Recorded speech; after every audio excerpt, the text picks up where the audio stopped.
Welcome to Ramya talks. Ramayanam అందరికీ తెలిసినదే. కాస్త అర్థమయ్యే విధంగా షార్ట్గా చెప్తాను. రామాయణం మొత్తం 6 ఖండాలుగా విభజించారు. ఈ వీడియోలో బాలకాండం గురించి తెలుసుకుందాం. రామాయణాన్ని రచించింది వాల్మీకి మహర్షి. ఇక స్టోరీలోకి వెళ్దాం. అనగనగా అయోధ్య అనే నగరంలో దశరథ మహారాజు ఉండేవాడు. ఆ రాజుకి సంతానం లేదు. సంతానం కోసం అశ్వమేధ యాగం చేశాడు.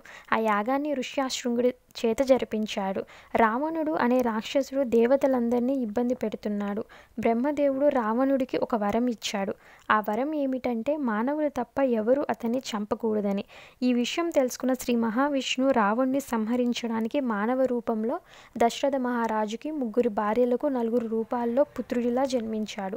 కౌసల్య, సుమిత్ర, కైకేయులకు రామలక్ష్మణ, భరతుడు, శత్రుఘ్నులు అనే కుమారులు జన్మించారు. 4 కుమారులకు పెళ్లి వయసు వచ్చింది. వారికి పెళ్లిళ్ళు చేయాలని అనుకుంటున్న సమయంలో విశ్వామిత్రుడు దశరథ మహారాజు దగ్గరికి వచ్చాడు. రావణుని నాతో పంపమని అడిగాడు విశ్వామిత్రుడు. నేను ఒక యాగం తలపెడుతున్నాను. దాంట్లో ఎన్నో ఆటంకాలు జరుగుతున్నాయి. రాక్షసులందరూ ఆ యాగాన్ని ఆపాలని చూస్తున్నారని విశ్వామిత్రుడు తెలిపాడు. ఆలోచించి ఒక నిర్ణయం తీసుకున్న దశరథ మహారాజు రామలక్ష్మణుని విశ్వామిత్రుని వెంట పంపాడు. విశ్వామిత్రుడితో రామలక్ష్మణుల ప్రయాణంలో తాటక, మారీచుడు, సుబాహుణ్ణి సంహరించారు. అలానే గౌతముడు భార్య అహల్యను శాపవిముక్తి కల్పించాడు రాముడు. జనక మహారాజు నుంచి విశ్వామిత్రుడికి రామలక్ష్మణులకి ఆహ్వానం వచ్చింది. సీతా స్వయంవరంలో పాల్గొన్నారు.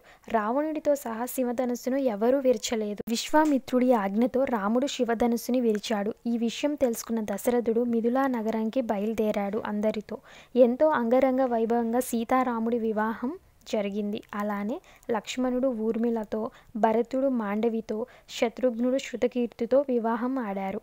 ఇది బాలకాండంలో జరిగిన సన్నివేశాలు.